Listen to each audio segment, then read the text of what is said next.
Salut la famille, j'espère que vous allez bien. Mon nom est Ulrich Koussembe, membre de l'USAME Réserve. Je fais cette petite vidéo pour aider certains Fox, bien sûr, qui se posent des questions sur comment est-ce que l'armée va payer mon loyer.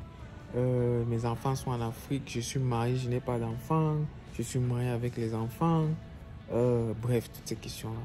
Comment est-ce que l'armée paye le loyer? Clairement, l'algorithme est simple. Je vais vous l'expliquer en trois grands groupes.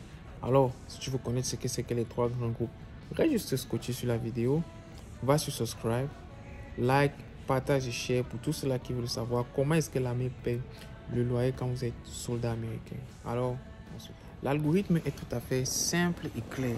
On a trois cas de figure. Le premier cas de figure, c'est bien sûr quand vous êtes célibataire sans enfant. Si vous êtes célibataire sans enfant, je vous recommande bien sûr de partir avec le lease de l'appartement ou de la maison que vous louez quand vous vivez aux États-Unis.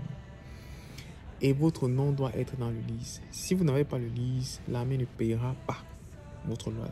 Donc ça, c'est le premier cas de figure. Quand, bien sûr, vous avez le lease de l'appartement, c'est-à-dire si vous vivez en Californie, au Texas, peu importe l'État, votre nom doit être dans le contrat de bail. Si votre nom n'est pas dans le contrat de bail, il faut laisser.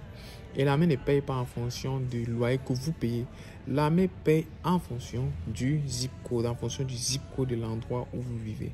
Donc c'est comme ça qu'il paye. Ça, c'est quand vous êtes célibataire, sans enfant.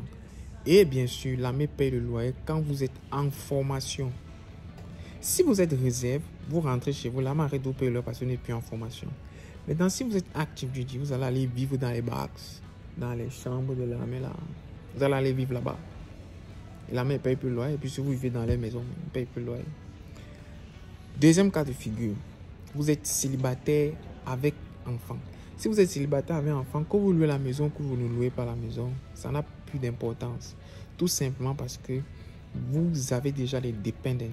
Vous avez des gens qui dépendent de vous. Et quand on dit dependence, ça peut être soit votre femme, soit vos enfants. Mais dans le cas échéant ici, on parle de ceux-là qui ont uniquement des enfants. On dit célibataire avec enfants.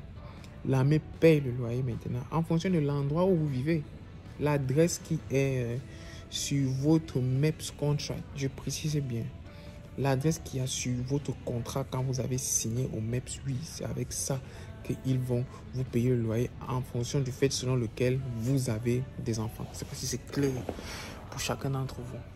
Ensuite, maintenant, quand vous finissez la formation, ça se passe la même chose comme les réserves. Si vous êtes réserve, vous rentrez à la maison, on paye plus votre loyer tranquille. Maintenant, si vous êtes active duty, étant donné que vous ne pouvez pas vivre dans les barracks de l'armée et dans les chambres de l'armée avec vos enfants, l'armée vous paye maintenant le loyer. L'armée vous paye encore ce qu'on appelle le BH. On a dit le BH dans des vidéos. L'armée vous paye le BH et c'est avec ce BH là maintenant que ça vous permet de payer une maison, comme on dit. L'armée va payer votre loyer. Troisième cas de figure maintenant, si vous êtes marié avec enfant ou sans enfant, ça n'a pas d'importance. Ok? Mais à noter que si vous êtes marié avec enfant, l'armée va vous donner un bonus de $300 par tête. Et dit, si vous avez 2 enfants, l'armée vous donne $600 de plus. Si vous avez 3 enfants, l'armée vous donne $900 de plus. Et ça va. Si vous avez plus de 3 enfants, vous allez vous gérer. Donc, 2, 3, je pense qu'il bloque à 2, 3, là, c'est fini. Mais si vous avez 4, 5 enfants, vous allez vous gérer. Donc, l'armée vous paye simplement pour 2, 3 enfants, 2 têtes. Du moins, il vous donne un extra en dessus de l'argent qu'il vous donne pour payer le loyer. Donc, si vous êtes marié avec ou sans enfant, l'armée vous paye le loyer toute votre carrière. Tout simplement parce que vous êtes marié. Parce que vous ne pouvez pas vivre avec votre femme dans les barracks. Donc, c'est pour ça que l'armée va payer le loyer quand vous êtes en formation. Et si vous êtes active duty, quand vous finissez la formation, on va payer votre maison quand vous êtes à votre unit station ou bien à votre base où vous vivez. Ou encore, si bien sûr vous êtes réserve, par exemple comme moi, je suis marié, réserviste.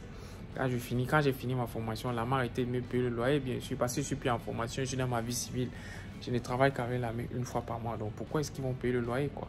Donc, voilà les 3 cas de figure. J'espère que ça a été clair pour tout un chacun. Regardez les vidéos jusqu'au bout. Parce que les gens font souvent Ils prennent la vidéo, regardent 2 minutes, après ils zappent ça après pour venir poser les questions qu'on a parlé bien sûr ici là à la fin de la vidéo. Donc, merci bien sûr de partager la vidéo et on se revoit pour nos prochaines échéances. À ciao, ciao la famille.